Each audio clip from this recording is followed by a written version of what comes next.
Seeing a game you love come out and absolutely flop and have no one talk about it and have no one buy it is sad. It's like having a child and sending it to school only for your child to slip down the hill and then get beaten up by the bullies at the bottom of the hill and then fail their spelling test at the end of it. It's incredibly sad, but let's have a look at some really good games that flopped in sales and see what we can learn from this whole situation. And number 10 is Blur. The thing about video game sales flops is the failure is kind of in the eye of the beholder. Who's the accountant? Is it the game dev? Are the criteria for success a good game or sales? Some games barely manage to break even, and they're still considered a success because of the impact they have, or maybe just that they did what they set out to do. On the flip side, I think you kind of do need to at least make a profit to be considered a successful game, because you can still be a good game without selling a ridiculous amount of copies. But the only way that you're gonna get the sequel be made is if you make at least a little bit of a profit, because the business suits at the top of the company, all they see is numbers on a page. And if you don't have those numbers that show that you made just a little bit of money, it might be worth making another one,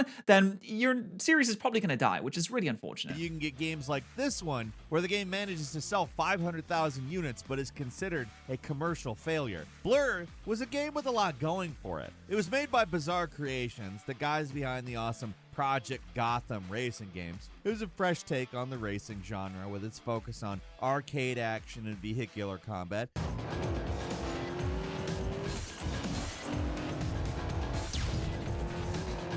Did you just kill that guy?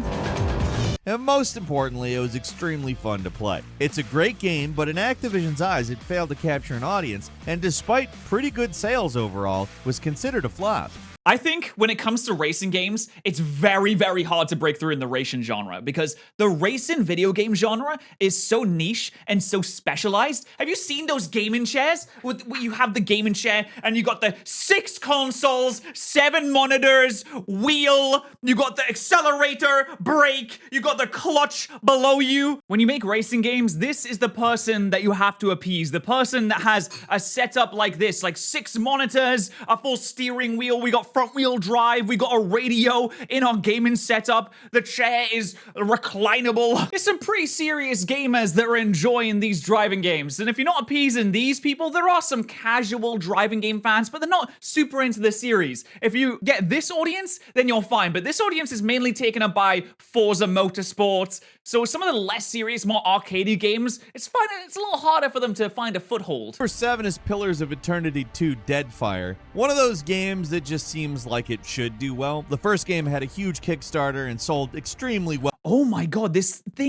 first game had a Kickstarter of almost $4 million of the original $1.1 million goal, which is ridiculously high. I hope this wasn't one of those issues where they say, we'll keep on adding onto the game if we reach more Kickstarter goals, and they keep on adding things like, we'll add multiplayer, we'll add customization, we'll add, you have a pet now, you can get a dog, and then it becomes scope creep too big and they just can't release the game, or it comes out in a state that isn't that great. From what it seems here, though, it seems pretty good. Well, for a computer RPG, but the sequel never managed to meet those sales numbers. Even compared to its contemporaries like Divinity Original Sin 2 and Pathfinder Kingmaker. Maybe it's the fact that all 3 of those games came out about the same time and... Oh yeah, that's tough. They all look exactly the same. From someone that did not know what these games were before they came out, I played Divinity Original Sin recently, and I absolutely love it. It is one of my favorite RPGs now. Getting used to the gameplay is kind of hard, but I did it because I needed to get used to the gameplay in order to play Baldur's Gate 3, which... Baldur's Gate 3, completely unrelated, did not flop, did super well, but Divinity Original Sin, great game, but these all look the same. They're all those isometric RPGs for the top-down view with a fantasy world with magic and spells and big swords and helmets that you can wear and all those fantastic fun things. But it's really easy to get them confused. I remember looking on Steam and I was browsing through all these different isometric RPGs and I looked at Divinity and I was like, okay, what's the difference between this and Pillars of Eternity? They just look really similar to each other. People were split between Divinity's beautiful 3D world and Pathfinder's newness. But in comparison to both of these games, Pillars of Eternity 2 did much worse. I mean, this is a game That's by tough. RPG veterans at Obsidian, and Oh, it was made by Obsidian? They made things like Fallout New Vegas. They made the new Outer Worlds game, which is a little bit of a flop, but they should be really good at games like this. Like Pillars of Eternity. So we have these two pulled up here. Divinity Original Sin, 24 hours, last 24 hours, it's doing super good. There's 13,000 people on it. Great. All-time peak, 93,000. Absolutely fantastic. Pillars of Eternity, 22,000 peak. Like, that's talking the game just came out, and that is it. And then it just fell off completely after that. And this is compared to Divinity, which Divinity is not as big as the biggest RPGs on Steam. You compare this to like Baldur's Gate, which has 557,000 people playing it, and it's the same type of game. It's a top-down isometric RPG in a fantasy world where you have spells and you have characters and you have all these things. These are all the same type of game, but this one just absolutely tanked, and that's really sad to see, especially from Obsidian, who makes really good RPGs and generally has good writing and made the Fallout games originally, made Fallout 2, made Fallout New Vegas, made the Outer Worlds, which I enjoyed all of those games. So something really went wrong here. by all accounts, it's a huge improvement over the original and a beautiful game in its own right. In this particular case, I really do think it has to do with releasing so close to the other two big names. They were Yeah, it's highly tough. anticipated, and I think they just hurt the game's sales. All these computer RPGs are huge. They take a super long time to play and require an understanding of game mechanics that makes it difficult to juggle more than one game at a time. So And people pick Divinity. you also have to take into consideration that these games are long. I think it took me 50 hours to beat Divinity 2, and by the time that you've completed a playthrough on one of these games, you're all tuckered out. You need to have a little bit of a rest. The player is EP and must require a bit of sleep. You need to just have a little bit of a step away from these types of games because they require a lot of mental energy. And once you're done, you're like, oh man, that was great. I had a great time. And you don't really want to dive into another one immediately. Divinity 2 or Pathfinder over this game, which is a shame because it really does stand toe-to-toe with them in many, many ways. It's a much more polished and fun experience than the original Pillars, and while it's still very heavy on text, the writing is also really strong. It's a shame it got passed over by so many because it's really one of Obsidian's best games. That's a shocker to hear, to be honest. Obsidian has some amazing Number games. 6 is Enslaved Odyssey to the West. Another one of Enslaved. those games that didn't do terribly, but didn't do great either. Before finding real success, with I remember Hellblade, this. Ninja Theory put out a few different games of varying quality, but one of their best was definitely Enslaved Odyssey to the West. It's the bizarre but a fascinating setting of a post-apocalyptic journey to the West, where you play as Monkey and his sidekick Trip on a treacherous adventure through a robot-infested wasteland.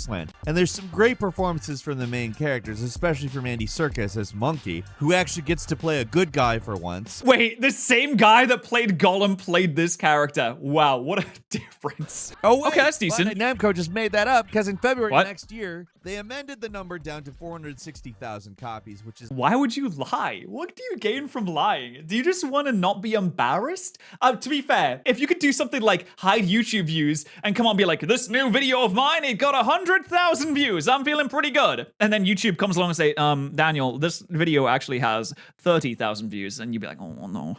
Why would you lie about it? I don't even know what you could possibly gain. Maybe if you lie about the sales numbers, people will think, okay, there's a lot of people playing this. It must be worth my time to go out and buy. And if you release sales numbers that are really low, people might think, okay, no one's playing this game. Maybe it's not actually worth buying. That could be something about it. A lot of herd mentality when it comes to video games sometimes. a lot less, almost half. They expected at least 1 million copies sold, and with the game only tough. managing about half that number, a little bit more, the planned sequel was shelved. Huge shame. There was real potential here, and Ninja Theory never got a chance to finish it. I respect But they that's tried how it goes something a little with bit this new. kind of risky project.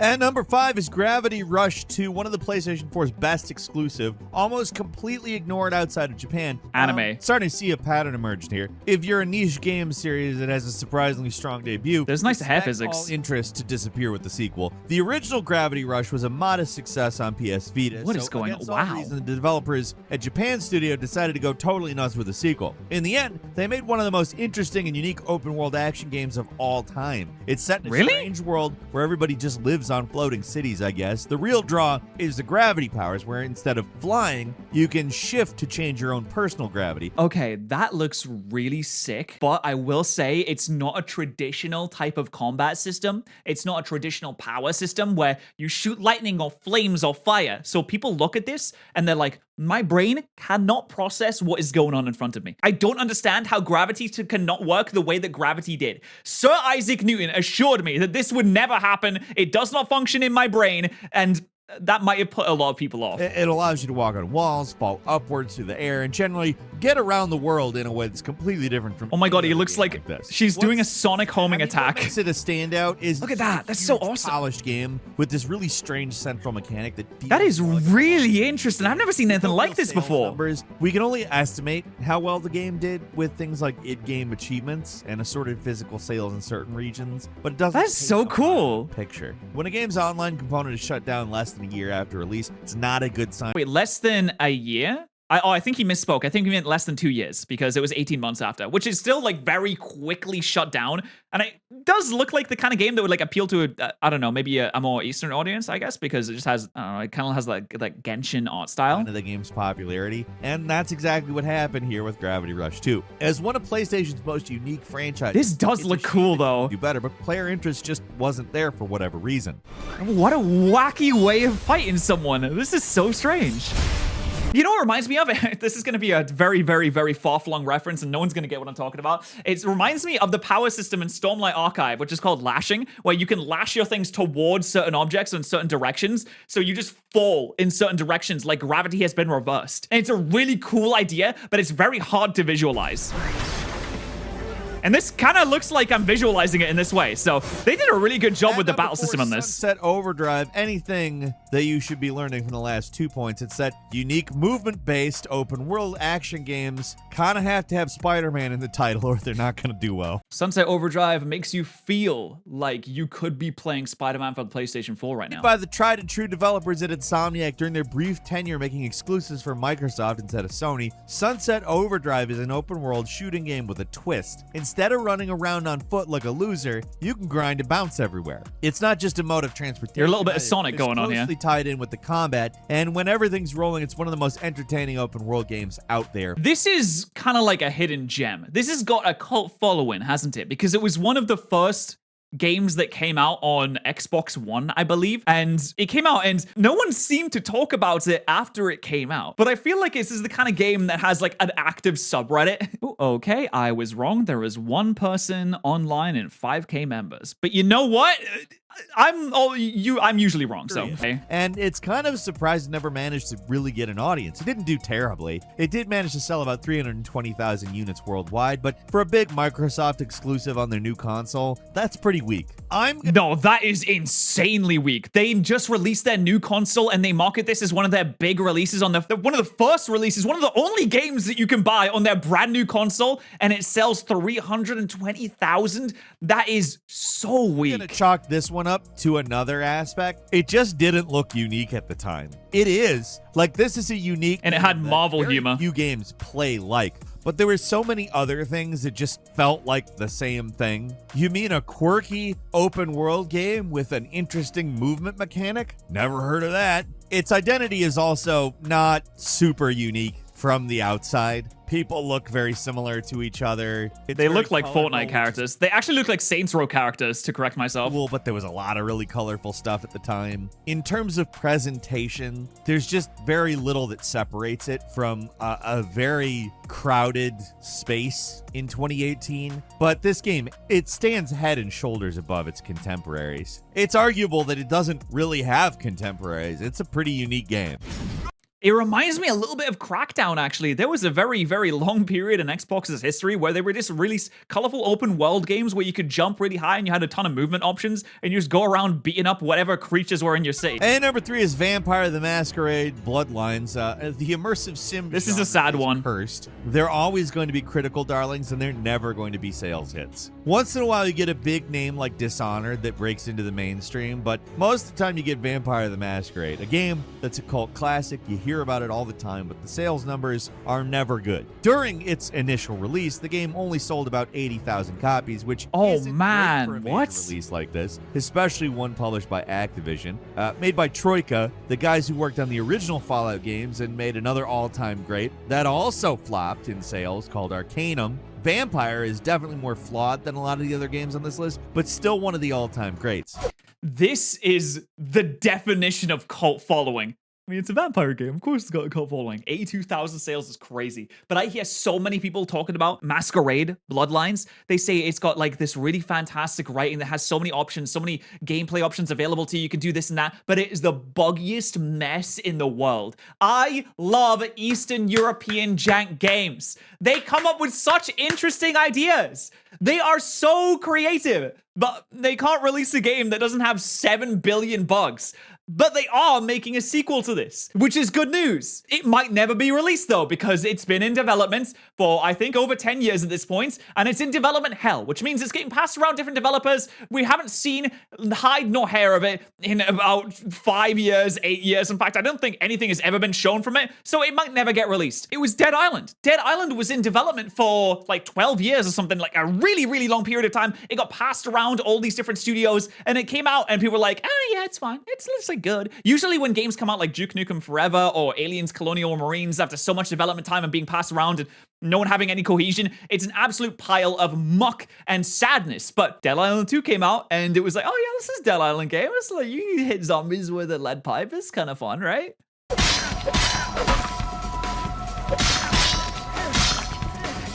Set in White Wolf's world of darkness, say that 3 times fast, you play as a new vampire in the LA underworld. It's got a weird horror-tinged atmosphere, and it's pretty unique as far as RPGs go. And while it does have a more than healthy amount of jank a lot of the time, the setting and gameplay really make it stand out. It's an RPG and an immersive sim at the same time. The jank is on purpose. It's not a mistake. Ambitious game for 2004, and people loved it despite many issues. That said, it did not sell well. In hindsight, releasing same day as Half-Life 2 probably wasn't the best idea. Oh no! Release the same day as Half-Life 2? That's just sending it out there to die. It's like having a puppy just be born and shooting it immediately. Wonderful 101. There's few developers who make games as good as Platinum, but consistently fail to Wonderful find an 101. audience. They've made so many great games, and so many of them have underperformed or outright flopped. Like Mad World, Vanquish, the recent Bayonetta Origins. All these games underperformed, and they're really solid games. Babylon's Fall, that was crap. Oh no!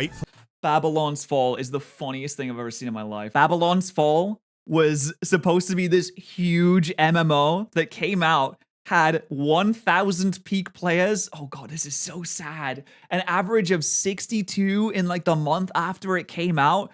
And then it had one guy playing Babylon's Fall. And the game released in March. 2 months later, in May, it had one guy, which has to break your heart because making games isn't easy. It takes forever to make a game, especially one like stylized like this, but no one played this. And for good reason. It probably sucked a lot. I think it sucked. It flopped so bad. There is complicated context with that one. But one of their best games, The Wonderful 101, sold abysmally, not just once, but 2 times. When it first came out on the Wii U, the sales were shocking. Only around 79,000 units in total between the US and Japan. And this was that's on tough. Wii U, where most sales were physical. Extremely. Well, you have to take into account that was on the Wii U, which had about 15 people that owned a Wii U. So, you know, every Wii U owner buying about 40,000 copies is pretty good. Which is a shame because if you stick with it, it's really one of the best games for the studio. And that's high praise. If anybody is a long-term Game Ranks watcher, you know what I think of Platinum Games. I'm a long-time Game Ranks watcher. You guys make absolutely fantastic videos, and I think that they're great to react to. I think they're great to watch, and I think you should subscribe to them if you haven't subscribed to them already. I will say, Wonderful 101 does look weird. Every 6 months or so, I'll have a tweet that says, Wonderful 101 was really good, and it'll have like 500 likes. I'm like, oh, well, I guess people liked Wonderful 101. But watching this, it doesn't really look that interesting. It seems like it's kind of devoid of any character or personality, even though there might be a lot in the game. It's just you command a ton of either people or superheroes and you run them around to do different things, which is an interesting gameplay idea. But I think in practice, people like connecting with a character specifically, or either whether it's someone that they made or a team that they put together. But having random Sims come together and do things, at least this is what it looks like from the outside. I never actually played the game, so I might be a dumb idiot that's getting all this wrong. But just having all these Sims come together together. It just doesn't seem super interesting to me. And finally, at number 1 is Prey. Of course, an Oh arcade game no! had to be number 1. This makes me so sad. I've loved so many of Arcane's games. What they've done recently obviously wasn't great. They made Redfall recently, and Redfall was not a very good game. They made Deathloop recently, and Deathloop was better than Redfall, but it was still a step down from what they usually do. But Dishonored, Dishonored 2, and Prey are some of my favorite games of all time. And it absolutely breaks my heart that this game did not sell more. Almost all of their games have either underperformed or straight up flopped. It's the immersive sim curse. These games just do not sell well for whatever reason. Like I said above, there's the rare one like Dishonored that breaks through, or you get a more streamlined one like BioShock. But overall, these games pretty much always review really well, but don't do really well. Prey may well be Arcane's magnum opus, but it flopped. Sales were down 60% over their last 60%? game, Dishonored 2, which also underperformed compared to the first. So even compared no. to a relative flop, keep in mind, Prey did not do well, which really sucks because it's one of the best immersive sims of all time. I would say maybe one of the best sci-fi games of all time. This is basically sci-fi BioShock, and BioShock is my favorite game of all time. If you haven't played it, please treat yourself to an absolutely fantastic experience. I think you deserve it. And then once you're done with that, please play Prey. Go and buy it. Show them that there's still a little bit of interest in this, because this game is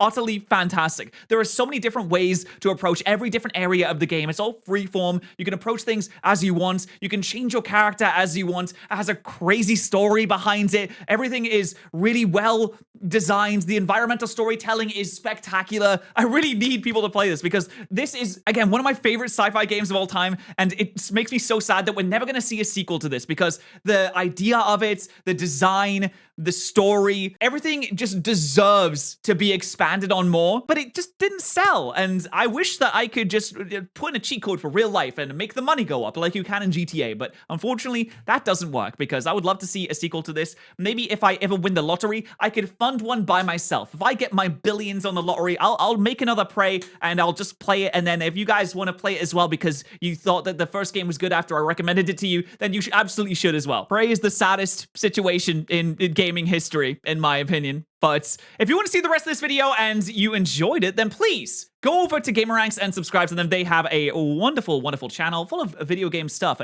And if you want me to react to something, let me know in my Discord server. Thanks for watching.